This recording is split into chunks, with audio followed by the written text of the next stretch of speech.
चला नमस्कार, मी सारिका आणि छोटीशी अशा या माझ्या चॅनलवर सगळ्यांचे सहर्ष स्वागत आहे.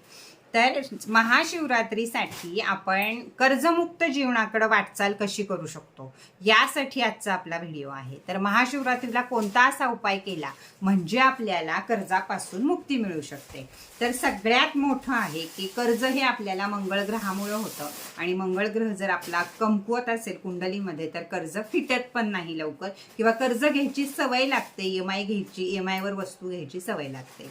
काय करायचं आहे शिवरात्रीच्या दिवशी? ज्यांच्याकडे पारद शिवलिंग आहे ते, किंवा कोणतंही तुमचं शिवलिंग घरामध्ये असेल ते शिवलिंग तुम्ही मसूरची लाल डाळ, ज्याची आपण आमटी करतो ती मसूर अख्खा नाही तर लाल डाळ घ्यायची आहे आणि आपलं शिवलिंग त्यामध्ये पूर्णपणे बुडेल एवढी ती डाळ, वाटीमध्ये शिवलिंग ठेवलं तर त्याच्यावर तेवढी डाळ ठेवायची आहे. आणि त्यानंतर आपल्या जे काही आपण देवासमोर बसून हे करायचं आहे आणि त्यामध्ये झाकल्यावर महादेवाच्या पिंडीला मसुराच्या डाळीमध्ये झाकल्यावर त्याआधी आपण संपूर्णपणे त्याचा अभिषेक नेहमीसारखा दूध, तूप, पंचामृत, पाणी जे काही तुमच्याकडे असेल त्यानं संपूर्ण अभिषेक करून घ्यायचा आहे. आणि त्यानंतर पिंड मसुरीच्या डाळीमध्ये ठेवायची आणि त्याच्यावर दोन्ही हात ठेवून आपण त्यांना मागणं मागायचं आहे की माझं जीवन हे कर्जमुक्त होऊ दे, त्यासाठी मला भरपूर काम मिळू दे, माझ्याकडे पैसा शिल्लक राहू दे आणि लवकरात लवकर कर्जमुक्त जीवन हे मला मिळू दे. हे म्हणून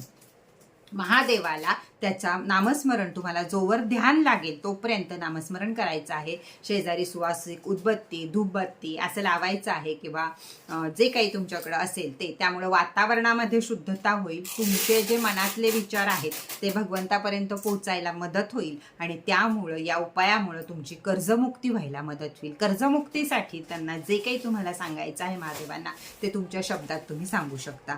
त्यानंतर आपलं संपूर्ण हे झाल्यावर त्यातली महादेवाची पिंडी काढून आपल्या आपल्या देवघरामध्ये ठेवायची आहे आणि त्यातले तांदूळ त्यातली मसुराची डाळ काढून ही एका लाल कपड्यामध्ये बांधून घराच्या ईशान्य दिशेमध्ये 7 दिवस घरामध्ये ठेवायची आणि त्याच्यानंतर गरजूंना किंवा पाण्यामध्ये विसर्जित करून टाकायची आहे.